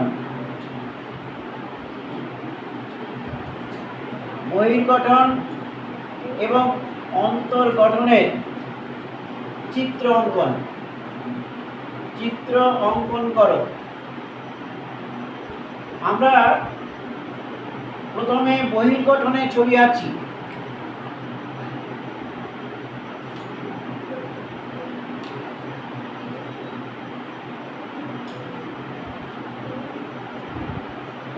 বহির্গঠনের ছবি আঁকছি।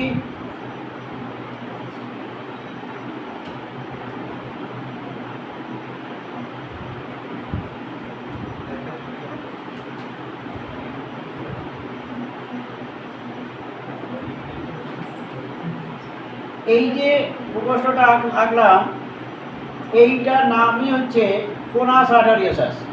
তাহলে আমরা কোনাস আর্টেরিয়াসাস এঁকেছি, দুটি অগ্রমহাশিরা বলেছিলাম, একটি পশ্চাৎ মহাশিরা। তাহলে এই দুটো অগ্রমহাশিরা এবং একটি পশ্চাৎ মহাশিরা নিয়ে এটাই হচ্ছে সাইনাস ভেনাসাস। এইবার এটা কিন্তু বহির্গঠনের ছবি আছে, এই ছবিটা কিন্তু বহির্গঠন, হৃৎপিণ্ডের বহির্গঠনের ছবি। ব্যাঙে আমি এখানে শুধু বহির্গঠনটা লিখে দিই। এটা হচ্ছে বহির্গঠনের ছবি, কেমন বহির্গঠন। এবার দেখো এই অংশটা, এবার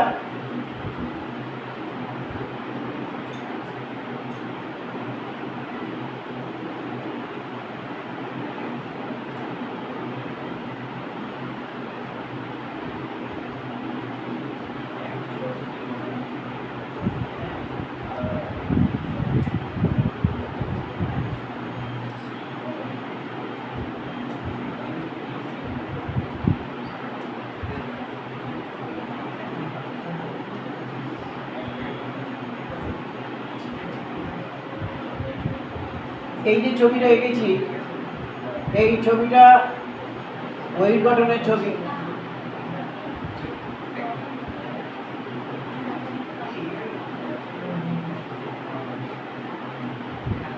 আচ্ছা, এবার আমরা দেখাবো, দেখো এই যে এটা তো বহির্গঠন, সেই জন্য বাঁ দিকটা ডান দিক, ডান দিকটা বাঁ দিক বলবো না, যেমন এটা তেমনই বলবো। এইটা এই যে এই অংশটা হচ্ছে, দেখো এই অংশটা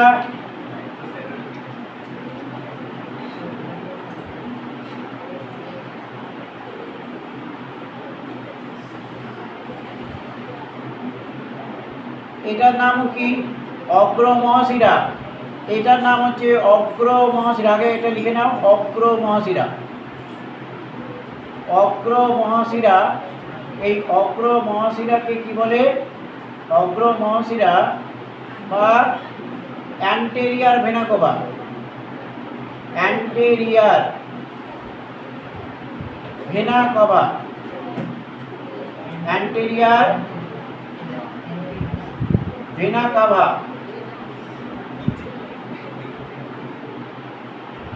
অ্যান্টেরিয়ার ভেনা কাভা, এটা আমরা পেলাম। এবার দেখো এই অংশটার নাম হচ্ছে, এটা হচ্ছে নিলয়, এ হচ্ছে ডান, এটা হচ্ছে ডান অলিন্দ, এটার নাম ডান অলিন্দ, এটার নাম বাম অলিন্দ। তাহলে দুটো অলিন্দ পেলাম। এটার নাম কি? এটার নাম হচ্ছে, এই প্রকোষ্ঠটার নাম হচ্ছে, তাহলে গোটা প্রকোষ্ঠটার নাম কি? এটার নাম হচ্ছে সাইনাস ভেনাসাস, সাইনাস। আচ্ছা, এটা একটু বলে দিই, এটা হচ্ছে করোনারি সালকাস। এখানে একটা আছে coronary, coronary, coronary sulcus.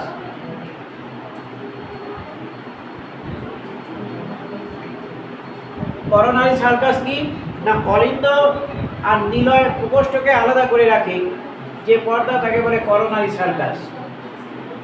Sinus venosus, sinus venosus, এই প্রকোষ্ঠটা দুটি অগ্রমহাশিরা, এটা একটা অগ্রমহাশিরা, এটা একটা অগ্রমহাশিরা, এটা হচ্ছে পশ্চাৎ মহাশিরা।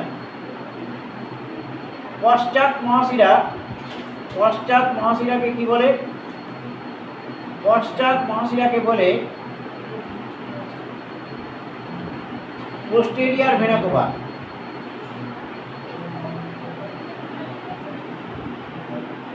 পোস্টেরিয়ার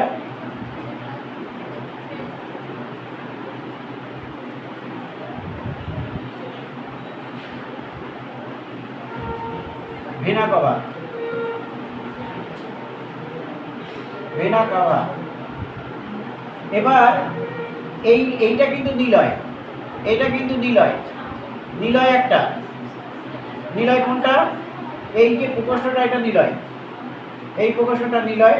এইটা হচ্ছে সাইনাস ভেনাসাস, এটা হচ্ছে বাম অলিন্দ, এটা হচ্ছে ডান অলিন্দ। এইখানে দেখো, এইখানে ফুসফুসীয় শিরা যুক্ত হয়েছে, এই যে ফুসফুসীয় শিরা এখানে কিন্তু যুক্ত হয়েছে, এটাকে ফুসফুসীয় শিরা বলে। এটা হচ্ছে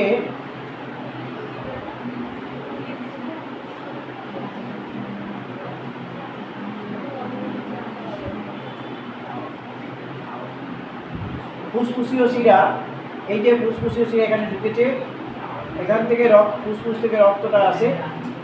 তাহলে আমরা হৃৎপিণ্ডের বহির্গঠন, হৃৎপিণ্ডের বহির্গঠন, হৃৎপিণ্ডের বহির্গঠনের ছবি আঁকলাম। এবার হৃৎপিণ্ডের অন্তর্গঠন, অর্থাৎ আমি এখানে একটুখানি তোমাদের দেখিয়ে দিই, যেহেতু এটা বহির্গঠন সেই জন্যে উল্টানো নেই, যেমন আছে তেমন দেখানো হয়েছে। ডান অলিন্দ, ডান অলিন্দ, ডান অলিন্দ, এটা কিন্তু সাইনাস ভেনাসাস থেকে রক্ত পাবে, এখানে দেখলে বুঝতে পারবে না। এটা ডান অলিন্দ, এটা হচ্ছে বাম অলিন্দ। এই যে পিছন দিকে যে ডান অলিন্দ, এই ডান অলিন্দ এই সাইনাস ভেনাসাসের থেকে রক্ত পাচ্ছে, বাম অলিন্দ এই ফুসফুসীয় শিরা দিয়ে রক্ত পাচ্ছে। ডান অলিন্দ বাম অলিন্দ থেকে রক্ত কোথায় আসে? নিলয়। এবং এর উল্টো পিঠে আমরা দেখব সেখানে ট্রাঙ্কাস আর্টেরিয়াসাস আছে, সেইটা আমরা এখানে দেখাতে পারবো না। আর একটা ছবি আসলে আমরা দেখতে পাবো, সেই ছবিটা আমরা আঁকি। অন্তর্গঠন, এটা যে বহির্গঠনের ছবি, অন্তর্গঠনের ছবি আমরা এখানে আঁকবো।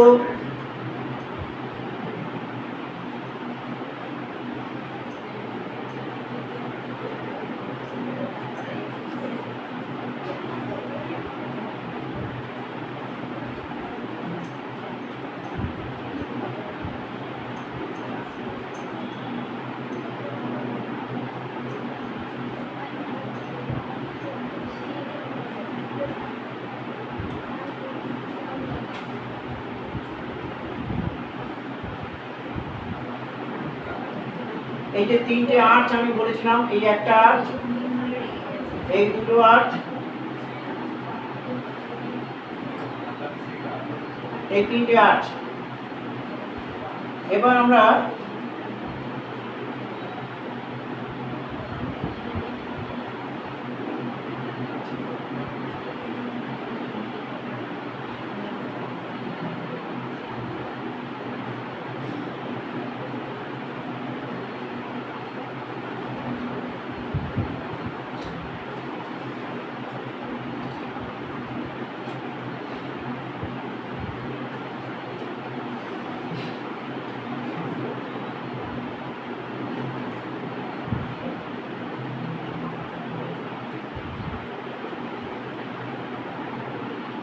এখানে আমরা এটা দেখাতে পারবো কোনাস আর্টেরিয়াসাস।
এখানে এইটা হচ্ছে ট্রাঙ্কাস আর্টেরিয়াসাস, এইটার নাম হচ্ছে ট্রাঙ্কাস আর্টেরিয়াস। এখানে দেখো তিনটে এবং অর্ধচন্দ্রাকৃতি কপাটিকা আছে। এইগুলো হচ্ছে অর্ধচন্দ্রাকৃতি কপাটিকা, সেমি লুনার কপাটিকা থাকে।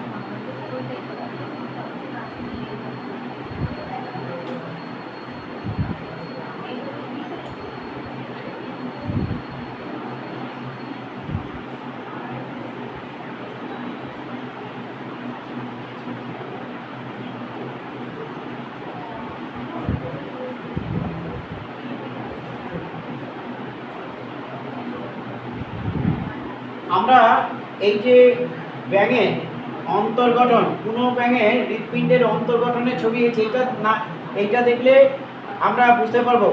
এটা হচ্ছে এই যে ছিদ্রটা, এই ছিদ্রের মাধ্যমে এটা হচ্ছে, এইটাই কিন্তু আমাদের, যেহেতু বাঁ দিকটা ডান দিক, ডান দিকটা বাঁ দিক, তাহলে এইটা হচ্ছে ডান অলিন্দ, এটা হচ্ছে ডান অলিন্দ, বাঁ দিকটা ডান দিক, ডান অলিন্দ হচ্ছে এইটা ডান অলিন্দ। তাহলে ডান অলিন্দ, এইটা ডান অলিন্দ। তাহলে ডান অলিন্দের সঙ্গে এই যে ছিদ্রটা যুক্ত হয়েছে, এই যে নালীটা যুক্ত হয়েছে, এইটাই কিন্তু সাইনাস ভেনোসাস। এটা সাইনাস ভেনোসাস, সাইনাস ভেনোসাস। তাহলে দেখো সাইনাস ভেনোসাস দিয়ে এই যে রক্তটা আসছে, এটা নিশ্চয়ই কি রক্ত? দূষিত রক্ত। তাহলে দেখো এখানে দূষিত রক্ত এসে পৌঁছালো। এই যে ডান অলিন্দে এই যে সাইনাস ভেনোসাস দিয়ে যে রক্তটা প্রবেশ করলো, এই ডান অলিন্দে এই ছিদ্রটা, এই যে নলটা দিয়ে ঢুকছে, তাহলে এই যে দূষিত রক্ত ডান অলিন্দ কার সঙ্গে যুক্ত থাকে? সাইনাস ভেনোসাসের সঙ্গে। তার মানে দুটি অগ্র মহাশিরা এবং একটি পশ্চাৎ মহাশিরা, এর উল্টো পিঠটা এইটা। তাহলে এই দূষিত রক্ত সারা দেহ থেকে এই শিরার মাধ্যমে উপরের দেহের উপরিভাগ থেকে দুটি অগ্র মহাশিরা, দেহের নিচের ভাগ থেকে পশ্চাৎ মহাশিরা, এর মাধ্যমে শিরা থেকে সারা দেহ থেকে দূষিত রক্ত সাইনাস ভেনোসাস নামক প্রকোষ্ঠের মধ্যে দিয়ে ডান অলিন্দে এসে পৌঁছালো। এবার দেখো এইটা হচ্ছে ফুসফুসীয় শিরা। তাহলে এটা যদি ফুসফুসীয় শিরা হয়, তাহলে এই যে ফুসফুসীয় শিরা, এই শিরা দিয়ে ফুসফুস থেকে যে রক্তটা আসবে, এটা হচ্ছে বাম অলিন্দ।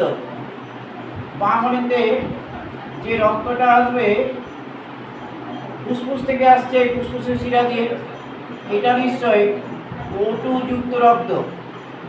এটা কি ধরনের রক্ত? O2 যুক্ত রক্ত।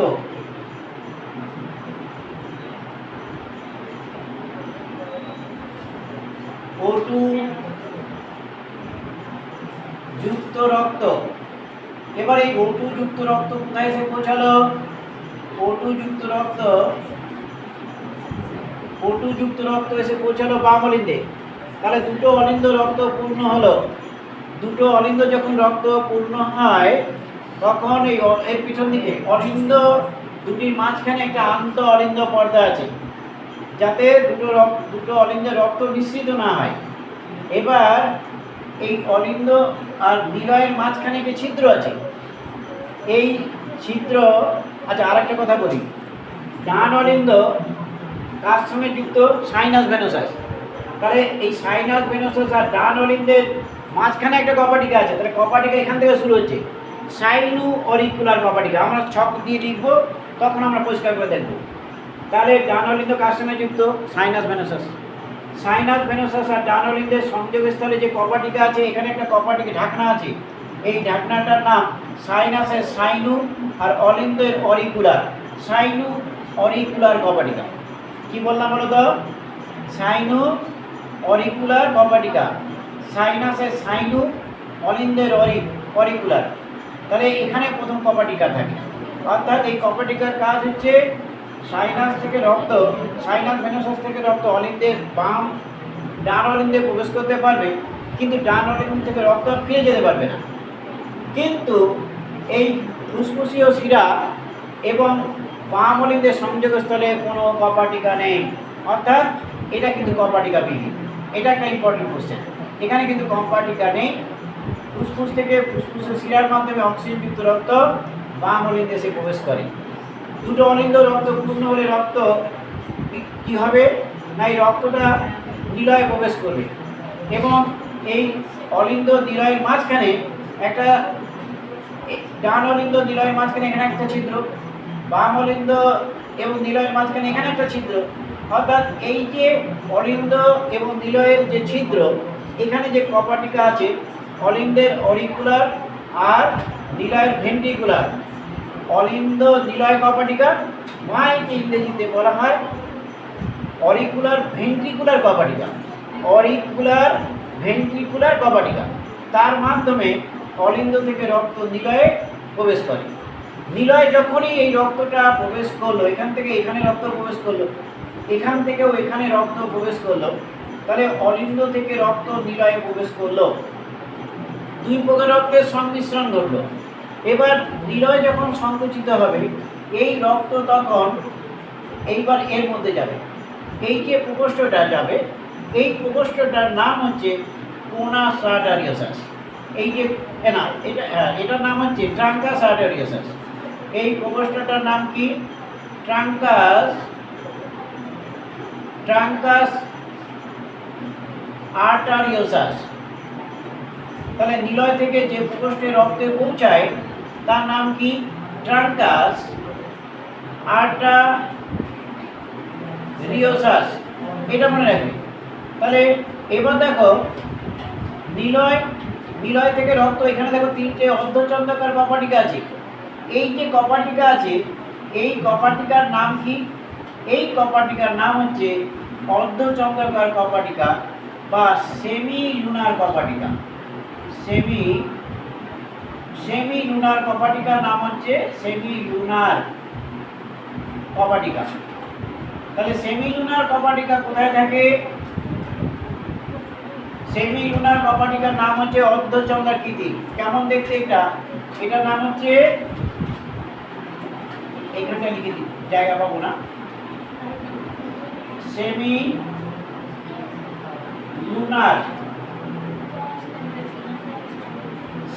লুনার কপাটিকা। তোমাদের খাতায় জায়গা থাকলে এখানে লিখে নাও। এটা হচ্ছে অর্ধচন্দ্রাকৃতি, অর্ধচন্দ্রাকৃতি, আটখানা চাঁদের ন্যায়। এই যে আটখানা চাঁদের ন্যায় তিনটে কপাটিকা আছে। সেমি লুনার কপাটিকা কোথায় থাকে? অবস্থানটা নিশ্চয়ই বুঝতে পেরেছ, নিলয় এবং ট্রাঙ্কাসের সংযোগস্থলে। নিলয় এবং ট্রাঙ্কাসের সংযোগস্থলে কি কপাটিকা থাকে? অর্ধচন্দ্রাকার কপাটিকা থাকে। এই কপাটিকার কাজ নিশ্চয়ই আমরা জানি, যে নিলয় থেকে রক্ত ট্রাঙ্কাসে পৌঁছাতে পারবে, কিন্তু বিপরীত সংবহনে বাধা দেয়। এবার ট্রাঙ্কাসে যখনই রক্তটা পৌঁছালো, ট্রাঙ্কাস এবার দুটি প্রকোষ্ঠে বিভক্ত, অসম প্রকোষ্ঠে বিভক্ত। এই একটা প্রকোষ্ঠের নাম হচ্ছে কোনাস আর্টেরিওসাস, এটার নাম হচ্ছে কোনাস আর্টেরিওসাস, কোনাস আর্টেরিওসাস। আর দেখো, এই যে বালবাস আর্টেরিওসাস, এর তিনটি আর্চে বিভক্ত। বলেছিলাম তিনটি আর্চ কি কি? করোটিড। এই প্রথমটার নাম হচ্ছে করোটিড আর্চ, প্রথমটার নাম কি? করোটিড আর্চ। দ্বিতীয়টার নাম কি? Systemic arch, systemic arch. আর তৃতীয়টার নাম কি? Pulmonary arch, pulmonary arch. তাহলে এই যে বালবাস যে আর্টেরিওসাস তিনটে প্রকোষ্ঠে বিভক্ত। এবার আমি দেখো, এই যে জিনিসটা দেখাচ্ছি, এই জিনিসটা কি? এই জিনিসটা হচ্ছে বডি টেন্ডনি, বডি টেন্ডনি, বডি টেন্ডনি।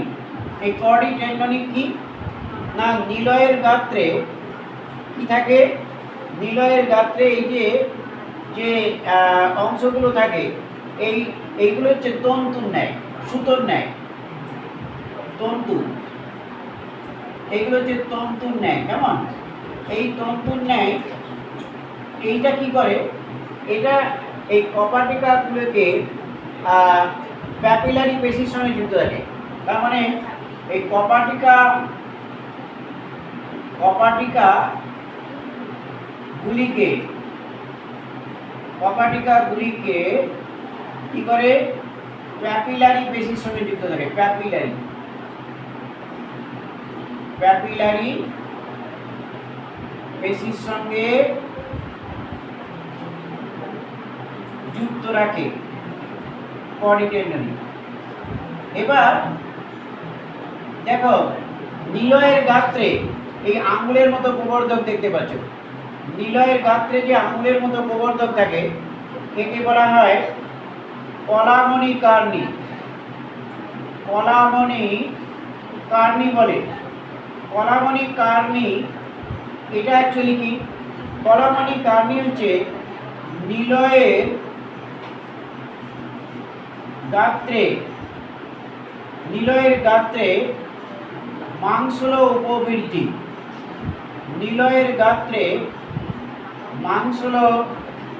উপবৃদ্ধি। কেমন? এগুলো ওখানে লেখার জায়গা থাকবে না বলে এখানে লিখে দিলাম।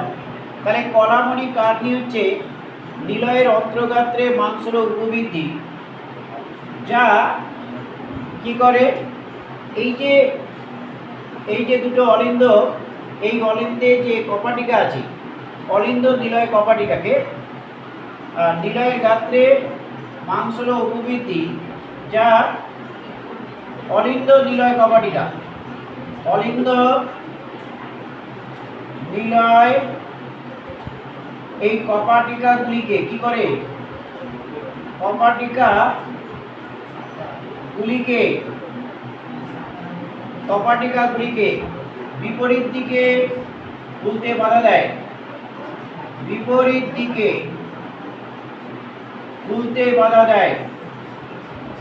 খুলতে বাধা দেয়। আমরা এইবার এটা লেখা হয়ে গেছে, এবার পুরো সংবহনের চিত্রটা খালি ডায়াগ্রাম নামাবো, তাহলে সংবহনটা হয়ে যাবে।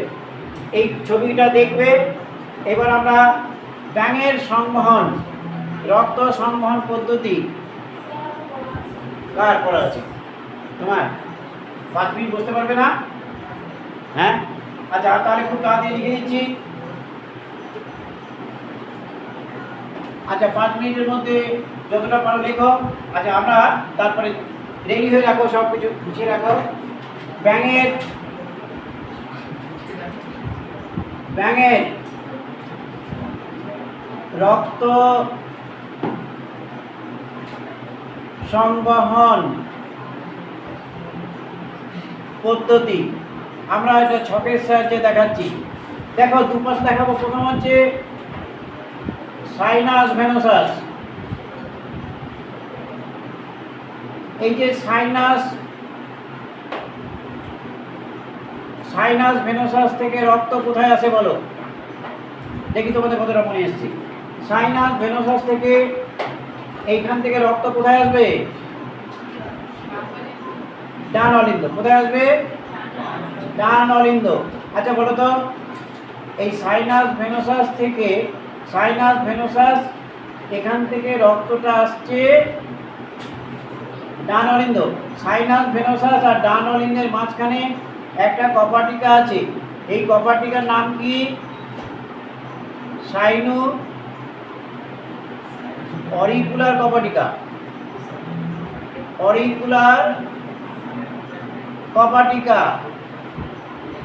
তাহলে নিশ্চয়ই এটা বুঝতে পারলে। এখান থেকে যে রক্তটা আসছে সেটা কি রক্ত? দূষিত রক্ত। তাহলে দূষিত রক্ত এবার ডান অলিন্দ থেকে এই রক্তটা কোথায় আসবে? নিশ্চয়ই এটা নিলয়ে আসবে, তাই তো? এই নিলয়ে প্রকোষ্ঠে আসবে। এবার আমরা নিলয়ে প্রকোষ্ঠে আসবে। এই প্রমাণটা একটু বড় করে দেখাই। এবার দেখো সাইনাস ভেনাস থেকে এবার এই ফুসফুস থেকে রক্ত কিসের মাধ্যমে? ফুসফুসীয় শিরা। এই ফুসফুসীয় শিরার মাধ্যমে রক্ত কোথায় আসবে বলো? বাম অলিন্দে। কোথায় আসবে? বাম অলিন্দে আসবে। এবার দেখো এই বাম অলিন্দে যে রক্তটা এলো, এই রক্তটা কি ধরনের রক্ত?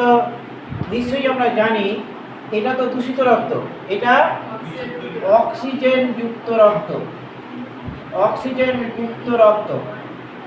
কিন্তু এটা কিন্তু কপাটিকা বিহীন। আমি বলেছিলাম আগে এটা হচ্ছে কপাটিকা বিহীন। কেমন? এবার দেখো বাম অলিন্দ থেকে রক্ত নিশ্চয়ই নিলয়ে ঢুকলো। তাহলে এই যে দুটো অলিন্দের মাঝখানে নিশ্চয়ই এটা কি থাকে? আন্ত অলিন্দ কপাটি আন্ত অলিন্দ পর্দা। এর মধ্যে কি আছে? আন্ত অলিন্দ পর্দা আছে, যাতে এই দুটি অলিন্দ পরস্পর যুক্ত না হয়ে যায়, ভাগ আছে। এবার এই অলিন্দ আর নিলয়ের মাঝখানে একটা ছিদ্র আছে, তাহলে এখানে একটা কপাটিকা আছে। এই কপাটিকার নাম অলিন্দ নিলয় কপাটিকা। এই কপাটিকার নাম কি? অলিন্দ নিলয় কপাটিকা, অলিন্দ নিলয় কপাটিকা। বা এর আরেক নাম কি? অরিকুলো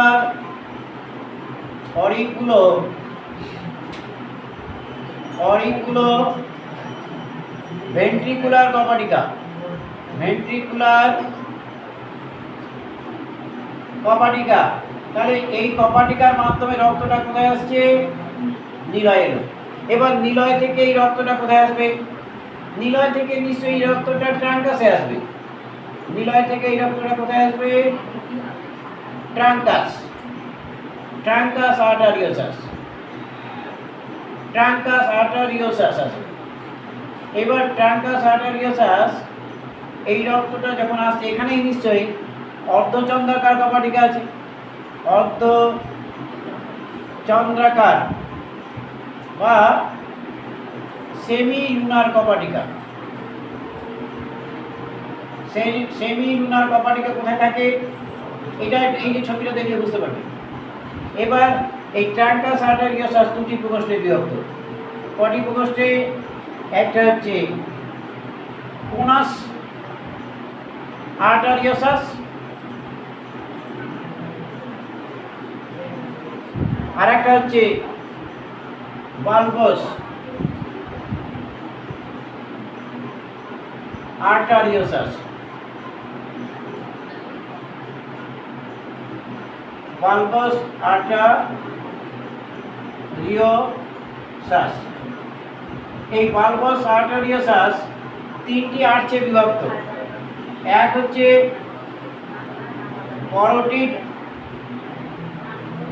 করোটিড আর্চ, দুই হচ্ছে সিস্টেমিক আর্চ,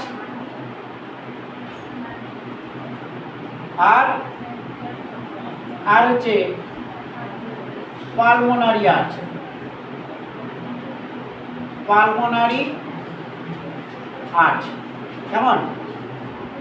এবার এই কোনাস আর্টারিওসাস থেকে রক্ত এটা কোথায় যায়?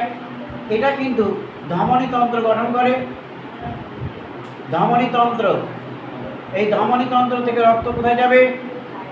সমস্ত দেহ, সমস্ত দেহ থেকে কোথায় যাবে? সমস্ত দেহ থেকে আবার হৃৎপিণ্ডে ফিরে আসে। তাহলে আমরা কোনো ব্যাঙের রক্ত সংবহনতন্ত্র বা ব্যাঙের রক্ত সংবহনতন্ত্র দেখলাম। দুটি অলিন্দ, একটি নিলয় নিয়ে গঠিত। ডান অলিন্দ সাইনাস ভেনাসের সঙ্গে যুক্ত থাকে। সাইনাস ভেনাসেস থেকে দূষিত রক্ত ডান অলিন্দে, ফুসফুসীয় শিরা থেকে অক্সিজেনযুক্ত রক্ত বাম অলিন্দে প্রবেশ করে। দুটি অলিন্দের মাঝখানে আন্ত অলিন্দ পর্দা থাকে। দুটি অলিন্দ রক্ত কখনোই সংমিশ্রণ হয় না। দুটি অলিন্দ একটি ছিদ্রের মাধ্যমে, দুটি ছিদ্রের মাধ্যমে নিলয়ের সঙ্গে যুক্ত। এই ছিদ্রে যে কপাটিকা থাকে তাই অলিন্দ নিলয় কপাটিকা বলে। নিলয় রক্ত পূর্ণ হওয়ার পরে নিলয় থেকে এই অর্ধচন্দ্রাকার কপাটিকা ঠেলে রক্ত ট্র্যাঙ্কাসে আসে। ট্র্যাঙ্কাস আবার দুটি প্রকোষ্ঠ, অসময় প্রকোষ্ঠে বিভক্ত। একটি হচ্ছে কোনাস আর্টারিওসাস, একটি হচ্ছে বালবস আর্টারিওসাস। কোনাস আর্টারিওসাস ধমনীতন্ত্র গঠন করে এবং সমস্ত দেহে রক্ত সংবাহিত করে। সমস্ত দেহ থেকে দূষিত রক্ত আবার হৃৎপিণ্ডে শিরার মাধ্যমে ফিরে আসে। বালবাস আর্টারিওসাস তিনটি আর্চ মাধ্যমে বিভিন্ন জায়গায় এই রক্তগুলো ছড়িয়ে পড়ে। করোটিড নিশ্চয়ই মস্তিষ্ক, সিস্টেমিক আর্চ এবং পালমোনারি আর্চ এই তিনটি ভাগে বিভক্ত। নিশ্চয়ই ব্যাঙের রক্ত সংবহনতন্ত্র বিভিন্ন প্রকোষ্ঠ এবং কোথায় কোন কপাটিকাগুলো আছে নিশ্চয়ই বুঝতে পেরেছ। ছবিটা বইটা একটু পড়বে, কোনো প্রশ্ন থাকলে পরের দিন আমাকে জিজ্ঞাসা করতে পারবে। আজকে কেমন?